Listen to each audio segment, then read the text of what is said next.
Cette capsule vous est présentée par la boutique Maixu pour vos peluches et articles décoratifs geek, ainsi que par Evo Retro, marque cool d'accessoires de jeux vidéo et de protecteurs pour mettre en valeur vos collections de figurines Funko Pop ou cartes Pokémon. Allô tout le monde, c'est Marjane et je vous retrouve aujourd'hui pour vous faire la critique du film House of Gucci que j'ai pu voir récemment au cinéma. D'ailleurs, il sort cette semaine en salle et donc je suis ici pour vous dire si oui, ça vaut la peine d'aller le voir au cinéma et de payer pour ou non. Alors, je vais commencer par vous lire un peu le synopsis. J'en ai trouvé un qui était pas trop révélateur sur le site de IMDb parce que la plupart des synopsis spoilent, selon moi, la grosse partie du film. Alors, lorsque Patrizia Reggiani, une étrangère au modeste début, se marie avec la famille Gucci, son ambition débridée commence à démêler leur héritage et déclenche une spirale imprudente de trahison, de décadence, de vengeance et finalement de meurtre. Donc, comme c'est dit dans le synopsis, c'est un film de suspense, principalement de suspense. Moi, je m'attendais, je m'informe un petit peu sur les films, mais j'ai un peu un manque de temps, donc je savais que j'allais voir un film sur Gucci, mais je savais pas de quoi exactement ça parlait. Je connaissais les acteurs qui allaient y jouer. D'ailleurs, on retrouve Lady Gaga qu'on a vu dans A Star is Born et qui a selon moi prouvé qu'elle pouvait aussi bien jouer sur un écran que chanter dans un micro. Elle est excellente, c'est une bonne actrice.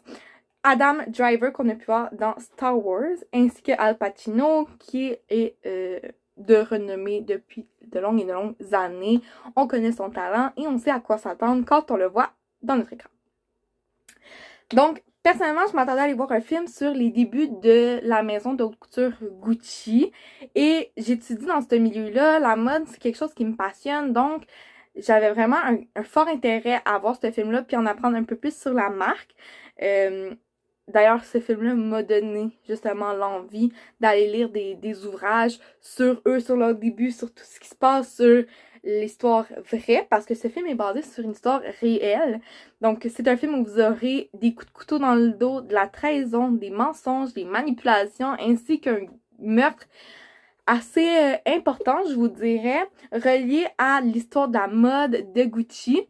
Je pense que n'importe qui, même les moins passionnés du fashion en général, connaissent la renommée de Gucci, que ce soit son logo, ses couleurs.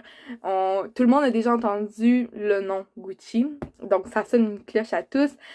J'en parlais avec des étudiants, des professeurs dans mon programme, puis eux-mêmes avaient beaucoup d'intérêt à aller voir ce film-là. Mais je pense que ça peut aller rejoindre tout le monde, pas uniquement justement les gens qui sont intéressés au milieu de la mode. Par exemple, mon père, je sais que c'est pas un milieu qui l'intéresse du tout, et pourtant je suis certaine qu'il pourrait apprécier le film parce qu'on se focalise pas justement uniquement là-dessus, mais sur toute l'histoire de mensonges qu'il peut avoir, puis comment que la manipulation peut se faire, comment qu'on peut jouer avec quelqu'un euh, en se faisant passer pour une petite gentille très, très innocente. La relation familiale dans ce film, elle est belle. On met de l'importance dessus, à quel point, justement, ça peut être important. Ça, j'ai trouvé que c'était un beau point. Puis, ça donne le goût d'être proche de notre famille ainsi, mais pas trop non plus. Vous comprendrez pourquoi. Un bon point, moi, que j'ai vraiment apprécié, c'était les musiques italiennes qu'il y avait dans le film. Ça nous rapproche un peu plus de cette culture qu'on connaît, pour certains quand même beaucoup, d'autres un peu moins, mais ça nous rapproche beaucoup de celle-ci. D'ailleurs, j'ai vu le film en anglais et ça, pour moi, c'est un point qui m'a titillée. Lady Gaga, je l'ai dit, je trouve que vraiment c'est une bonne actrice, mais l'accent italien trop prononcé, ça marchait pas selon moi.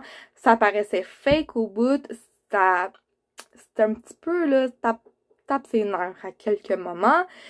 Je m'en serais passée, puis je me dis même que un film comme ça qui se passe en Italie, j'aurais peut-être préféré l'avoir en italien au complet puis sous-titré en anglais ou en français. Parce que ça aurait peut-être plus fonctionné. Tu sais, il y a des dialogues, ils se parlent en anglais, mais tu vois qu'il y en a d'autres qui parlent en italien. Puis là, je trouvais que ça marchait pas, que ça fonctionnait pas à ce niveau-là. Je comprends pourquoi le film est en anglais ou en français, puis pas juste uniquement en italien. Mais je pense que ça pourrait apporter une touche vraiment originale au film si ça avait été juste dans cette langue dans laquelle ils sont censés se parler. Ils échangent quelques mots en italien à quelques moments, mais l'accent quand elle parle en anglais, souvent, puis la plupart des acteurs, mais c'est trop prononcé, puis c'est comme s'ils voulaient faire vraiment à croire à 100% qu'ils sont italiens. J'ai trouvé que ça fonctionnait pas vraiment à ce niveau-là.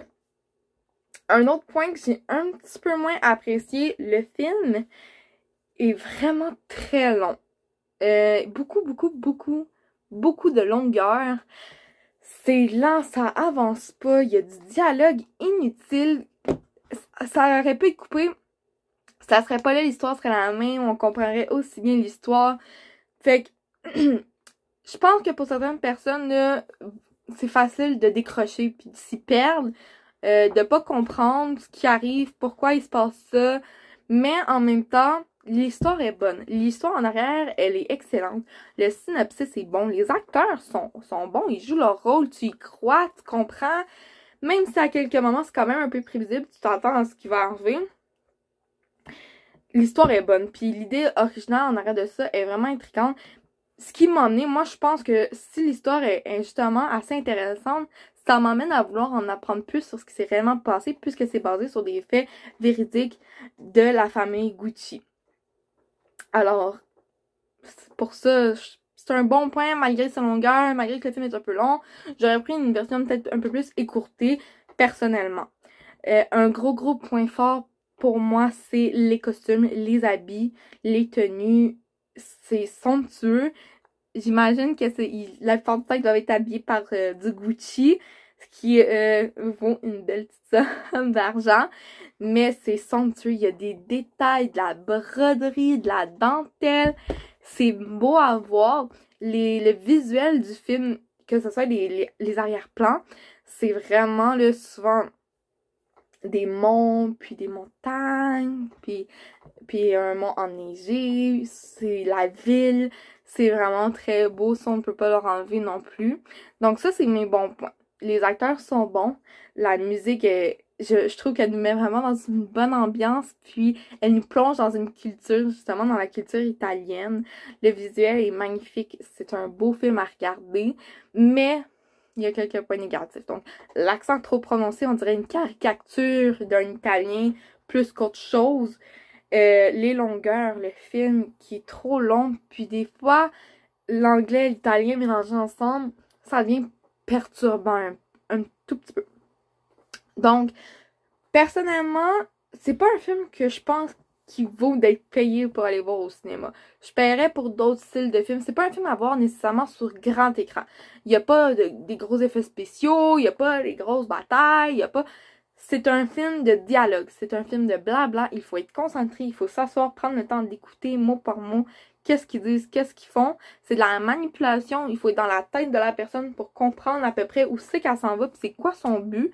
Donc non, je conseillerais pas nécessairement de payer pour aller voir ce film-là, à moins que vous êtes vraiment un grand passionné de Lady Gaga ou de Gucci, de la mode en général, peut-être un peu plus, mais est-ce que ça vaut 12$ au cinéma?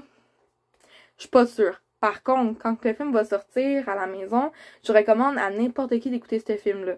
Les plus jeunes vont peut-être moins aimer, les gens de mon âge, puis les gens un peu plus vieux après, vont apprécier le film, vont apprécier l'histoire en arrière de ça, puis vont peut-être voir un intérêt à en apprendre un peu plus sur les maisons de haute couture et sur le milieu de la mode qui, de plus en plus, est accessible à tous. Donc ça aussi, j'ai trouvé ça vraiment le fun. Ça montre justement que tout le monde peut en apprendre puis s'informer sur ce sujet-là. Alors, c'était ça pour ma critique. J'espère que ça va vous avoir plu. Vous pouvez nous dire en commentaire si vous comptez aller voir le film, si vous l'avez déjà vu, qu'est-ce que vous en avez pensé. Puis là-dessus, ben moi, je vous dis bye!